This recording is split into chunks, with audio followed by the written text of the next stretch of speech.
역대하 10장입니다. 이 역대하 10장을 보면 솔로몬의 아들 르호보암이 왕이 되었을 때 여로보암과 그의 신하들이 이 왕을 찾아왔습니다. 하는 말이 솔로몬 왕이 부과한 그 무거운 노역을 가볍게 해달라는 그런 요청이었습니다. 왕은 3일 후에 오면은 답변을 주겠다 하고 그들을 돌려보냅니다.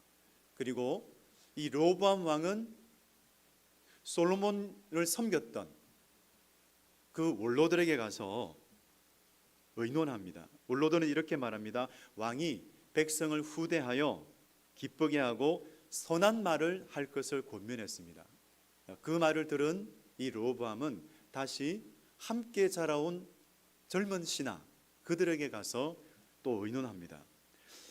그들은 말하기를 백성의 멍에를 더욱 무겁게 하소서.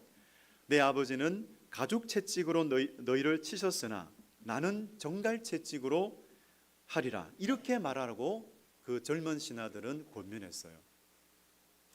르호보암은 원로들의 말을 따르지 않고 함께 자라온 젊은 신하들의 말을 따릅니다. 만약 르호보암 왕이 원로의 말을 따랐다면 아마 이스라엘의 역사는 달라졌을 겁니다. 참 생각해 보면 우리가 살아갈 때에 처음 가는 길이 있어요. 우리는 처음 가는 길을 가고 있습니다. 한 번도 살아보지 못한 그 삶을 걸어가고 있습니다. 그러면 길잡이가 있으면 우리는 방황하지 않아요. 길잡이를 잘 따라가면은 우리는 방황하지 않고 올바른 길을 걸어갈 수가 있죠. 이처럼 우리의 인생에 좋은 길잡이가 되시는 분, 좋은 길잡이가 되시는 분이 계세요. 그분이 바로 선한 목자이신 주님이십니다. 주님의 뒤를 따라가면 우리는 방황할 일이 없어지죠.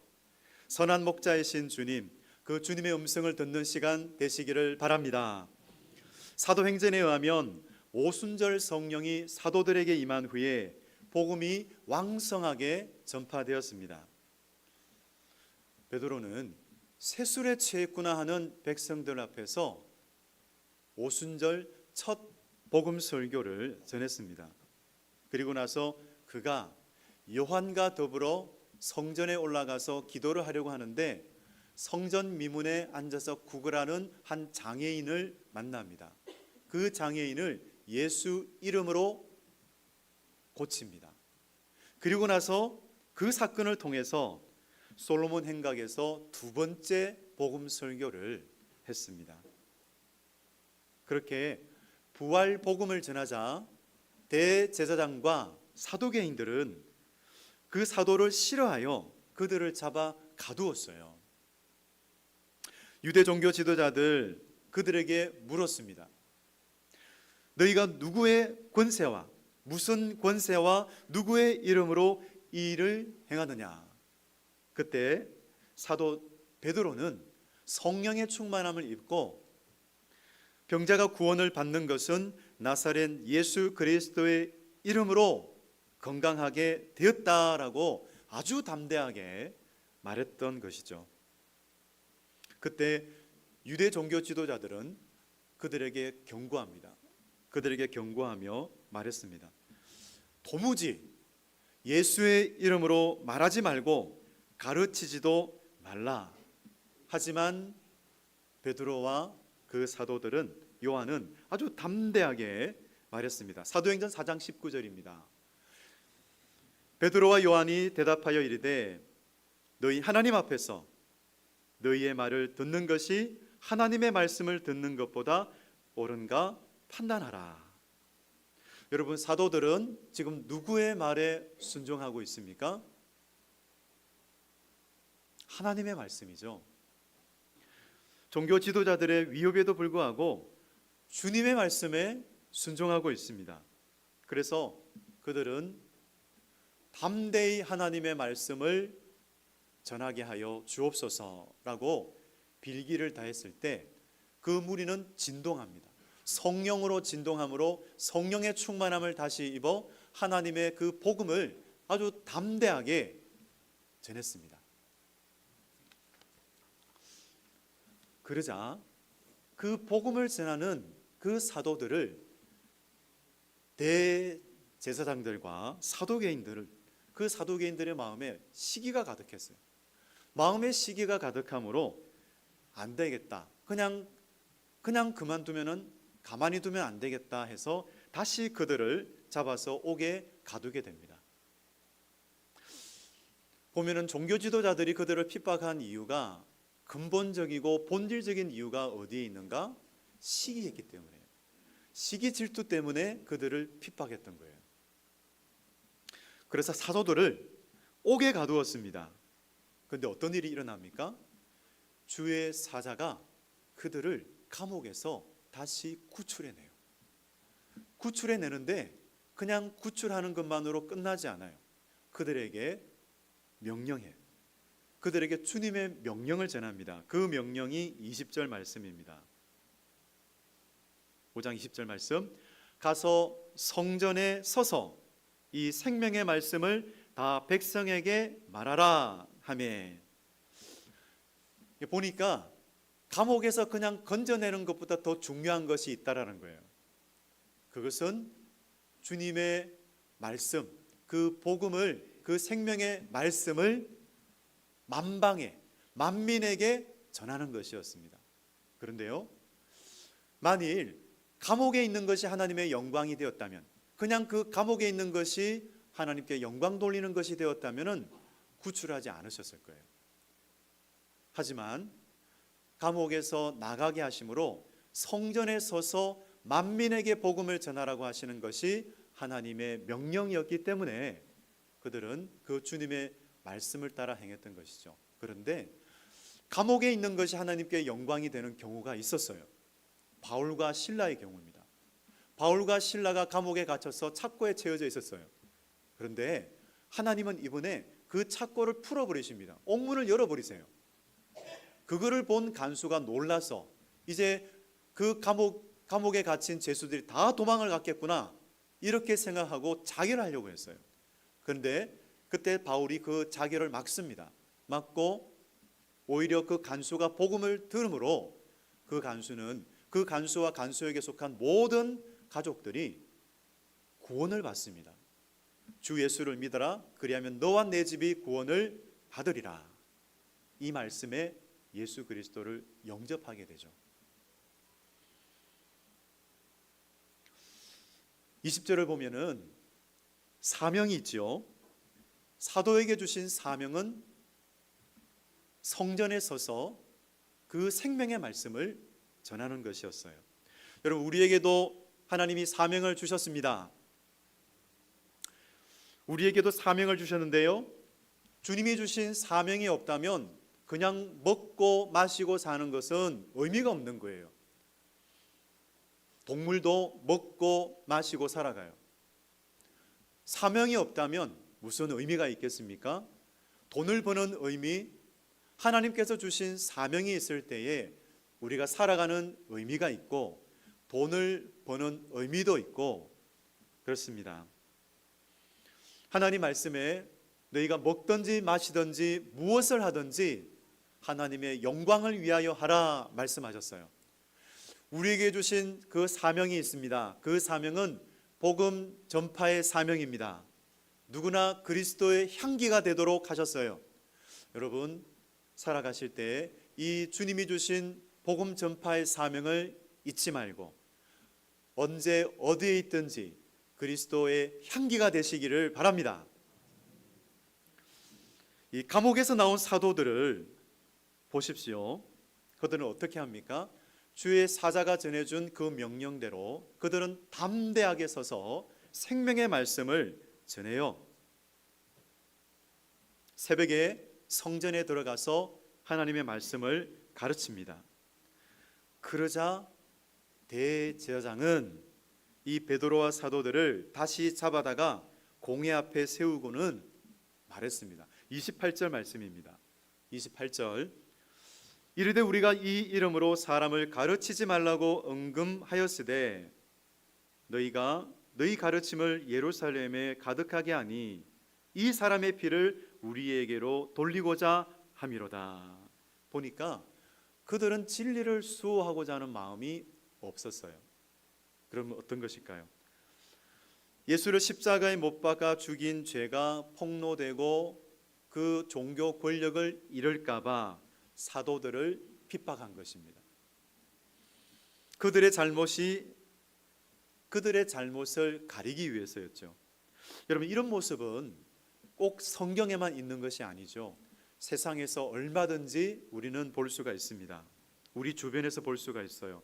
자신의 잘못을 잘 감추는 사람, 또 잘 속이는 사람, 그리고 권력으로 그 잘못을 덮는 사람, 이런 사람들이 있습니다. 그런데 세상은 그런 사람을 보며 아주 능력이 있는 사람이라고 여겨요. 하지만 그리스도인은 어떻게 살아가야겠습니까? 그리스도인은 어떻게 살아야 할까요? 여러분, 그리스도인은 하나님의 그 불꽃 같은 눈을 두려워해야 합니다. 사람을 두려워하는 것이 아니라 하나님을 두려워하는 사람이 그리스도인입니다. 그런데요, 예수 그리스도의 보혈은 우리를 죄로부터 정결케 하시고 또 양심을 회복시켜 주십니다. 그래서 우리가 죄를 깨닫고 그것을 인정하고 하나님께 자복하고 회개하면 하나님은 씻어 주십니다. 용서해 주십니다. 회개하는 심령들을 깨끗게 하십니다. 그래서 새롭게 시작할 수 있도록 마음에 새롭게 변화를 받아서 하나님의 선하시고 기뻐하시고 온전하신 뜻이 무엇인지 분별하면서 살아가도록 하나님께서는 도와주십니다. 여러분, 이 대제사장의 위협 앞에서 베드로와 사도가 어떻게 말합니까? 29절을 보십시오. 베드로와 사도들이 대답하여 이르되 사람보다 하나님께 순종하는 것이 마땅하니라. 과거의 베드로를 한번 생각해 보십시오. 예수님이 고난을 받으실 때 그 산헤드린 공회 앞에서 신문을 받으실 때 베드로가 그 사람들 사이에 모여서 불을 쬐면서 있을 때였어요. 요종의 그 물음에 그는 모른다 그랬어요. 예수님을 모른다 그랬습니다. 그 베드로는 3번 예수님을 부인하게 됩니다. 그런데 오늘 이 본문을 보면 전혀 다른 그 베드로의 모습을 보게 됩니다. 위협 앞에서도 담대하게 말합니다. 사람보다 하나님께 순종하는 것이 마땅하니라. 베드로는 담대하여 하나님 말씀에 순종합니다라고 그렇게 말했어요. 성도 여러분, 우리는 2가지 신분을 가지고 있습니다. 한 가지는 우리는 대한민국 국적을 가지고 있어요. 그래서 대한민국 국적을 가지고 있는 사람은 이 땅의 헌법, 법률, 법규를 따라 살아가게 되어 있습니다. 근데 또 우리는 하나의 신분이 있죠. 우리는 천국 시민권자입니다. 여러분, 천국 시민권자는 하나님의 사람이에요. 여러분, 천국 시민권자입니까? 천국 시민권자는 하나님의 말씀의 법을 따라 살아가는 사람이에요. 그 사람, 하나님의 말씀의 법을 따라 살아가는 사람, 그 사람들이 그리스도인입니다. 말씀의 법을 따라 살아가는 것이 그리스도인의 행동 원리이죠. 참 우리는 바른 것을 선택하고 참된 길을 걸어가는 것이 어려운 시대를 살아가고 있어요. 여러분, 모든 정치인이 그렇지는 않지만 어떤 정치인은 자신의 이권을 국민의 뜻으로 포장하는 경우가 있습니다. 오늘 대제사장과 이 산헤드린 이 공회원을 한번 보십시오. 입으로는 하나님을 말하고 있지만은 진리에 대해서는 관심이 없었어요. 자신의 기득권을 유지하는 일에, 그리고 자신의 안위를 위하는 일에 관심이 있습니다. 그들이 무언가를 판단하고 행동하는 기준은 하나님의 말씀이 아니라 자기 자신이었다라는 거예요. 그런데 사도들은 다릅니다. 사도들을 보십시오. 사도들은 자신의 안위가 아니라 하나님의 말씀에 순종하는 것에 그 우선순위가 있습니다. 그것을 중요하게 여겼기 때문에 자신들을 핍박하는 사람들 앞에서도 사람보다 그 대제사장과 사두개인, 사내들인 공회원 그들의 말을 듣는 것보다 하나님의 말씀을 듣는 것이 마땅하다라고 그렇게 담대하게 말했어요. 그리고 나서 자신들을 위협하는 그 사람 앞에서 이 말을 합니다. 담대하게 복음을 또 말합니다. 5장 30절 31절 말씀입니다. 우리 함께 이 시간 이 말씀을 선포하겠습니다. 시작. 너희가 나무에 달아 죽인 예수를 우리 조상의 하나님이 살리시고 이스라엘에게 회개한 바 죄 사함을 주시려고 그를 오른손으로 높이사 임금과 구주로 삼으셨느니라. 아멘. 십자가에서 죽으시고 다시 살아 부활하신 예수님, 그리고 승천하셔서 지금도 우리를 위해서 기도하고 계신 그 예수 그리스도, 우리의 왕이시요 우리의 구주가 되셨습니다. 하나님이 모든 이름 위에 뛰어난 이름을 주셨어요. 우리는 왕이요 구원자이신 예수 그리스도의 그 명령을 따라 또 그 말씀을 따라 순종하며 살아가시기를 바랍니다. 그리고 우리에게 주신 그 거룩한 사명, 복음 전파의 사명을 늘 새기고 그 복음 전파에 힘쓰는 성산교회 되어지기를 바랍니다. 여러분, 오늘 말씀을 보면은 사도행전 4장과 5장에 나오는 말씀이 계속해서 반복되고 있어요. 그런데 그 반복되어지는 삶이 어떤 삶이냐? 하나님의 말씀에 순종하는 삶이에요. 유대 종교 지도자들은 예수 이름을 전하지 말라 이렇게 경고합니다. 그렇게 위협합니다. 하지만 사도들은 예수 복음을 전하기를 멈추지 않아요. 그것은 하나님의 명령이었기 때문입니다. 사람보다 하나님께 순종하는 것이 마땅하니라, 이 말을 선포하면서 계속해서 복음을 전했습니다. 여러분, 우리가 매일 똑같은 삶을 반복하면 이렇게 말합니다. 다람쥐 쳇바퀴 도는 것과 같다, 이렇게 말해요. 그래서 반복되는 삶을 살다 보면 지루함이 느껴질 때가 있어요. 그런데 사도들을 보십시오. 반복되어지는 삶을 살아도 이들에게는 지루함이 느껴지지 않아요. 왜 그럴까? 그들도 반복하는 날마다 반복되는 삶을 살았는데 왜 그들에게는 지루함이 없었을까? 우리 5장 42절 말씀입니다. 사도행전 5장 42절 말씀.